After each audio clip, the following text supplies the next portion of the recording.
We're going to have a look at calculating the volume of a sphere. So a sphere is basically a globe or a ball, basically a 3D circle. And the formula for calculating the volume of a sphere is 4/3 times pi times the radius cubed, or 4/3 times pi times r cubed. Now be very careful. This is 4/3. Make sure you don't write 1/3 like the cone formula. And this r is cubed. Whenever we've used a radius in the past formulas, we've always squared it, but with the sphere, you have to cube it. So make sure you look out for that.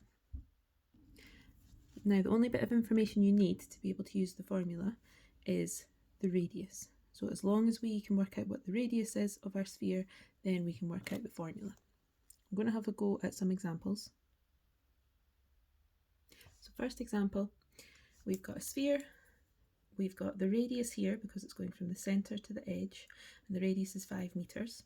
So like with all our other volume questions, we do the 3 steps. First step is write down the formula, 4/3 times pi times r cubed. Then step 2 is put in the numbers. So in this case, all we're doing is instead of r, we're going to write 5. So 4/3 times pi times 5 cubed, and then type it into the calculator and get your answer for step 3. Which ends up being 523.598. I'm going to round it to 1 decimal place.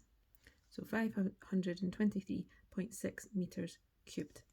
Now, looking at this line, to be able to type this in the calculator, what we can do is 4 divided by 3, and that is the fraction, 4 divided by 3, times pi times 5 cubed.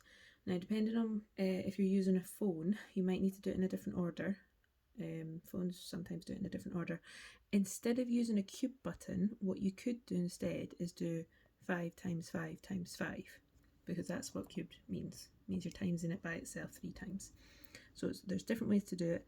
Find out which way works for your calculator. You might want to type this in and see if you get the same answer as me to find out which one works for you. Moving on to example 2, looking at our diagram, we've got a sphere, and we've been given the distance straight across the sphere. So that is actually the diameter of the sphere. But we know from our formula that we need a radius. So if we know the diameter is 12, we need the radius. And in order to get that, all we need to do is half the diameter. So half of 12, which is 6. So when we work out our volume, we're going to be using the number 6, not 12.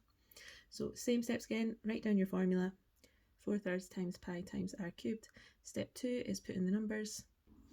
So we're keeping 4/3 there, we're keeping pi there, and the only number that we're putting in is 6 because that's the radius. And then step 3 is calculate the answer, which is 904.778. Keeps going. I'm just going to round it to 1 decimal place. So 904.8 centimetres cubed. The final example we're going to look at is calculating the volume of a hemisphere. So a hemisphere is basically just half a sphere. So we start off exactly the same way. We're going to work out the volume pretending that it's a whole sphere, and then once we've got an answer, we're just going to half it. So if this was a whole sphere, looking at this is our radius. So we've got our radius, we're all good to go. So we're just following the normal steps. Write down the formula. Step 2, put in the numbers. Step 3, calculate the answer, which is 268.082, ... It keeps going. I'm going to round it to 1 decimal place. So 268.1 centimetres cubed. Now that's the volume of a whole sphere, but we've only got half a sphere. So what we need to do now is half that answer. So divide by 2. And it ends up being 134.05 centimetres cubed.